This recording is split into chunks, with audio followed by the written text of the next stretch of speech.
Oke teman-teman, kita lanjutkan pembahasan kita ya.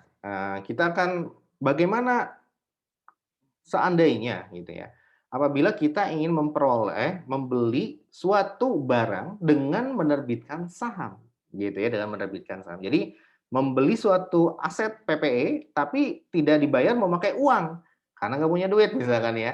Tidak dibayar pakai utang, karena utangnya udah menggunung. Ya udah, salah satunya dibayar pakai apa? Pakai kertas ya. Kertas diambil dari daun, jadi sama aja dengan dibayar pakai daun. Maksudnya adalah dibayar dengan menggunakan saham ya. Nah, aturan mainnya gimana? Ini mengacu ke PSAK 53 ya, ke PSAK 53 ya. Ini ada di PSAK 53 bahwasanya apa? Bahwasanya yang dipakai adalah harga barang, harga wajar barang yang kita beli, barang atau jasa yang kita beli ya. Yang dipakai adalah market value barang jasa yang kita terima. Nah, kalau harga barangnya tidak dapat diestimasi dengan andal atau tidak wajar gitu ya, maka kita barulah memakai market value dari saham gitu ya.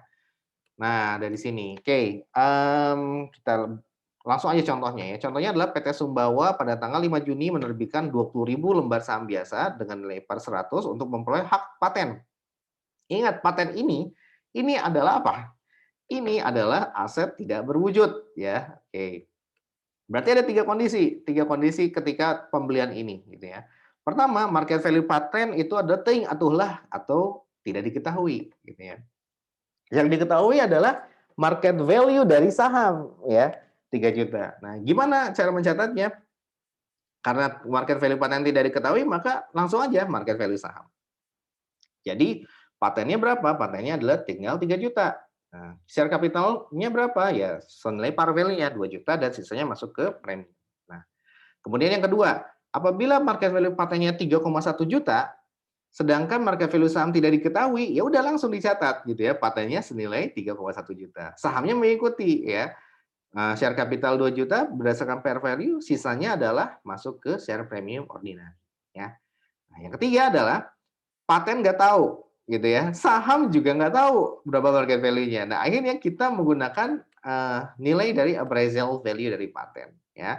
Kita menggunakan, karena tidak tersedia harga pasar level 1 kan harga wajar itu ada 3 level ya. Harga wajar itu ada 3 level ya. Level 1 itu langsung kuotasian dari aktif market ya, kuotasian dari aktif market. Jadi contohnya ada, kayak kita mau beli mobil gitu ya. Oh, ada tuh websitenya, di websitenya Toyota gitu, dan harga mobil second-nya pun ada di OLX. Jadi kita udah tersedia aktif market-nya. Nah, kalau ternyata, yang kedua ini harga kuotasian level kedua, yaitu apa? Kita mencari pembanding. Mobil kita BMW gitu ya, pembandingnya mungkin Mercy gitu ya. Nah, seperti itu. Ya kita menjadi pembanding, oh ternyata pembandingnya, yang kompetitor kita apa gitu ya. Nah, kompetitor dari barang yang kita beli itu apa? Barang yang sama misalnya kita beli BMW, pembandingnya berarti Mercy atau Audi misalkan ya. Oh, harganya sekian gitu. Oh, ya udah kita menggunakan, harga wajar yang level 2. Nah, itu semua adalah harga wajar. Nah, yang ketiga adalah menggunakan harga dari appraisal ya, kita nyewa penilai, kemudian kita, menggunakan harga appraisal tersebut untuk menilai berapa sih harga wajar dari barang yang kita beli. Nah, contohnya yang ini, ketika kita appraisal value dari paten. Nah, ini sebetulnya adalah harga wajar, ya, dan bisa diandalkan, ya, seperti itu. Jadi kalau di PSAK 53 itu, "Pak, bagaimana Pak contohnya Pak, kalau ternyata keduanya diketahui, harga pasar wajar dari si saham diketahui," gitu ya, harga paten juga diketahui, gitu ya, ini diketahui. Maka gimana Pak? Ya tentunya kita mengikuti harga wajar dari si paten, ya, seperti itu. Tapi kalau ternyata, yang diketahui ini adalah nilai appraisal, ya, nah, pada dasarnya kita kembali kepada judgement dari si manajemen perusahaan ya. Apakah dia mempercayai nilai appraisal-nya, walaupun udah dibayar, percaya nggak gitu ya. Ternyata kita mau beli ke penjual, kita propose nih, harga jual kau kemahalan gitu ya. Nih harga appraisal-nya adalah sekian gitu.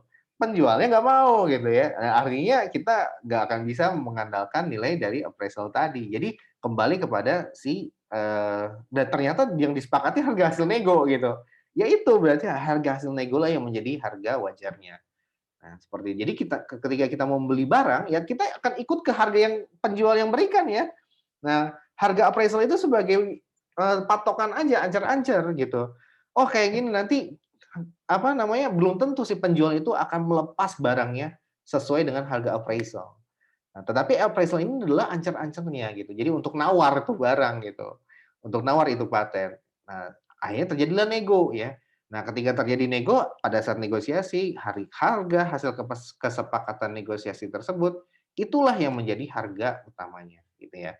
Nah, jadi seperti itu ceritanya. Tidak semerta-merta kalau kenyataannya itu harga appraisal yang akan kita pakai. Tidak, belum tentu yang si penjualnya mau gitu dengan harga si appraisal ya. Bisa jadi harga appraisal-nya adalah 29 ya. Tapi si penjual ngotot di 3,1, nggak mau, saya nggak mau ngelepas paten saya kalau dibayarnya sebesar 2,9 juta gitu ya. Nah, kamu mau berbusa-busa apapun bahwa ini kantor konsultan jasa penilai publik yang nomor 1 di Indonesia. Kamu harusnya nggak bisa menjual barang kamu senilai 3,1. Ini yang wajar gitu. Benar kita akui bahwa profesi jasa penilai publik itu adalah profesi yang sangat keren gitu ya. Dan dia legitimate gitu ya. Akan tetapi belum tentu si penjualnya mau melepas. Nah, terus gimana gitu ya. Ya udah akhirnya kita nego gitu. Jadi biasanya appraisal itu hanya sebagai ancer-ancer saja gitu ya.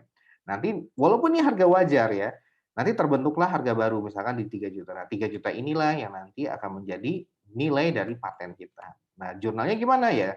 Jurnalnya tinggal share capital berapa par value nanti saya masuk ke share premium. Nah, tapi dengan menggunakan harga hasil negosiasi. In case ternyata ya, nah kalau di soal mah udah langsung aja misalkan appraisal value-nya adalah 2,9 gitu ya. Ya udah berarti kalian tinggal menggunakan apa namanya appraisal value ya. Kalau ternyata nanti di soalnya apa namanya ada harga hasil nego, nah gitu ya. Terus mana yang dipakai ya? Yang dipakai tentunya adalah harga hasil nego, bukan harga appraisal-nya ya. Seperti itu. Nah, kalau untuk soal ini langsung saja. Jadi kesimpulannya adalah ini merupakan harga wajar ya. Tetapi ya ini adalah hasil estimasi ya, hasil estimasi dari si pembeli dari kita gitu ya.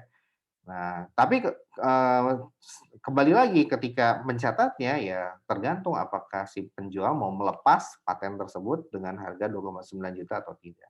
Kalau dia tidak mau melepas ya ujung-ujungnya harganya gimana gitu ya dibentuknya, apakah di atas atau malah di bawah gitu ya. Nah, harga yang terbentuk setelah negosiasi itulah yang nanti akan menjadi harga patennya. Tapi kalau ada negosiasi dan ternyata harganya tidak sama dengan harga hasil appraisal gitu ya.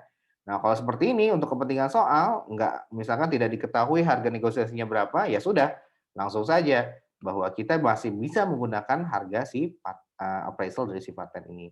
Kalau nanti diketahui market value dari sahamnya gimana Pak? Tetap kita menggunakan nilai dari si patennya ya.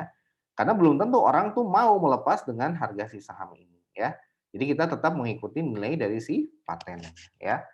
Seperti itu. Oke, jadi ketika diketahui misalkan appraisal value-nya sekian, market value saham kita adalah sekian, tetap kita menggunakan harga dari appraisal value-nya. Karena ini adalah harga yang wajar ya, harga wajar dan merupakan hasil estimasi dari si manajemen ya, dan itu bisa diandalkan ya. Nilai estimasi berupa appraisal ini ketika baik dia estimasi sendiri maupun dia meng-hire konsultan, kalau manajemen merasa itu bisa diandalkan, maka dia menjadi harga wajar dari si paten ya. Dan dia akan mengalahkan harga wajar dari si saham. Yang dipakai adalah harga wajar dari si appraisal value-nya. Oke, jadi jurnalnya seperti apa? Seperti ini ya, paten, senilai appraisal value-nya, share capital, sisanya masuk ke share premium ya. Oke, baik. Gampang ya, ternyata nggak begitu susah lah ya. Oke, itu saja. Kita akan lanjutkan pada video selanjutnya. Terima kasih.